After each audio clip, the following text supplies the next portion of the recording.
Hello there, and welcome to the 1875 Talk Show. It's me, Luke, your host. Before we jump in the video, I'd like to just quickly say if you can like, share, and subscribe, mostly subscribe, that would be absolutely fantastic. Thank you very much. As I stated in my other video, I wanted to hit 20 subs before the start of the season, and I'm now on 21, so I'm trying to aim for 25 before the start of the season now. That'd be brilliant. Thank you very much. Right, on to today's video.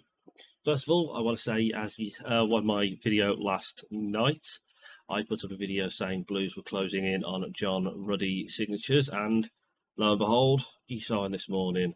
And I have a feeling he'll be our new number one shot stopper, and I think he'll do really well.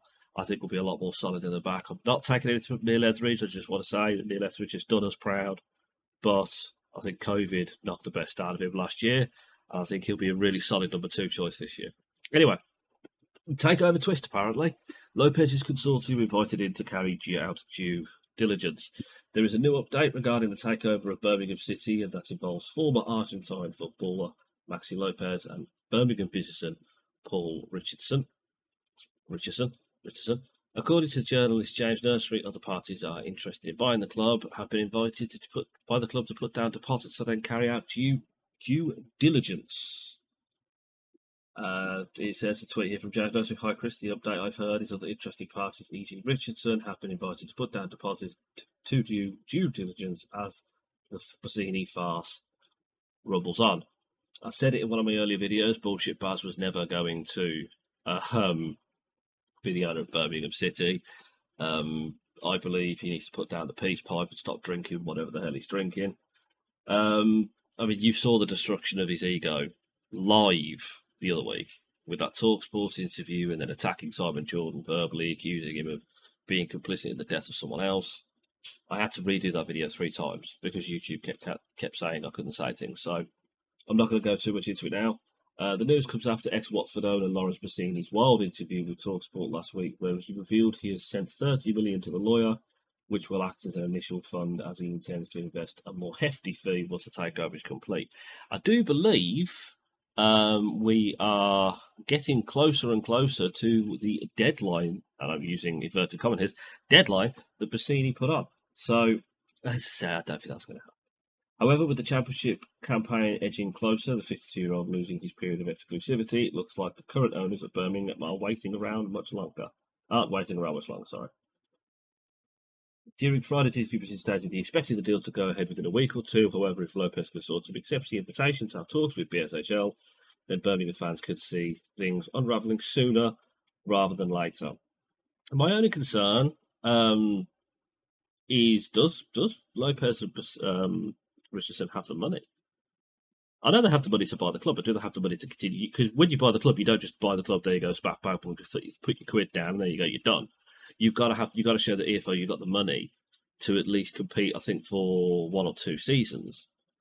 Do they have that money? Well, let's be honest. This isn't a takeover. This is a staged process. It will take, I think, 2 years, 3 seasons to complete. And the only reason they're doing that is because BSHL want to keep the Hong Kong Stock Exchange listed. It says it right there. The largest shareholder in BSL believes they're willing to sell Birmingham City for around $35 million in a staged process. Will take over 2 years to complete. Richardson is still hopeful to get the deal done, with him telling the press, Maxi Lopez and I have the money, and I have put in an official bid of our own.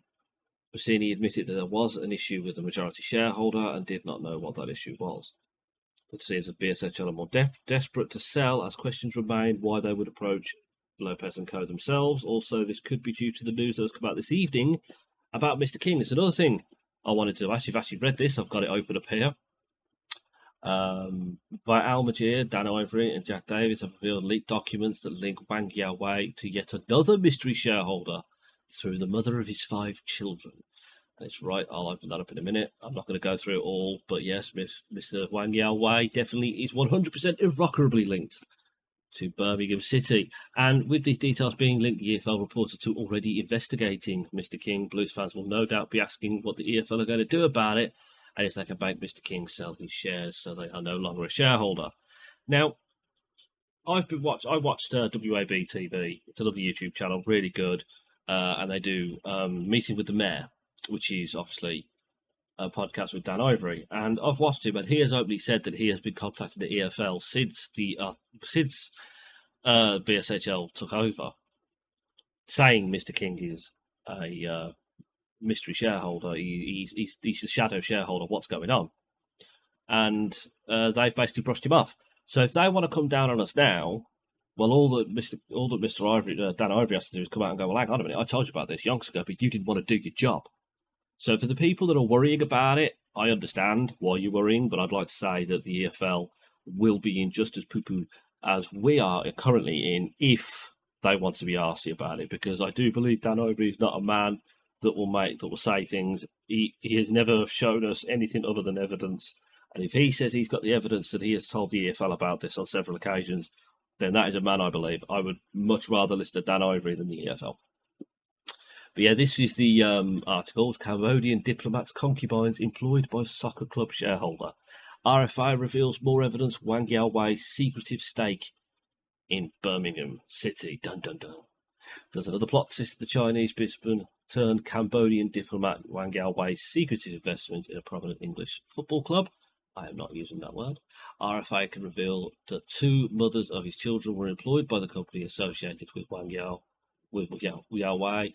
Chigwell Holdings Limited, the company acquired a sizable stake in Birmingham City Football Club back in 2017. It's interesting, isn't it? It's very interesting. I will link both of these articles in the description down below. It's a declaration. I, Wang Yaowei, hereby make the following declaration about my marriage status as father, children's father. Mr. Yaowei is not applying for citizenship because blah, blah, blah. I wish to apply for multi-citizenship for myself and my children, as I want my children to have better education and be more convenient to travel around the world. Right. It's okie dokie. It's all just fun and games, isn't it? It's as people have been saying for a while, the deck of cards are collapsing. I don't think they're collapsing. I think they're collapsed and now they've set fire to themselves.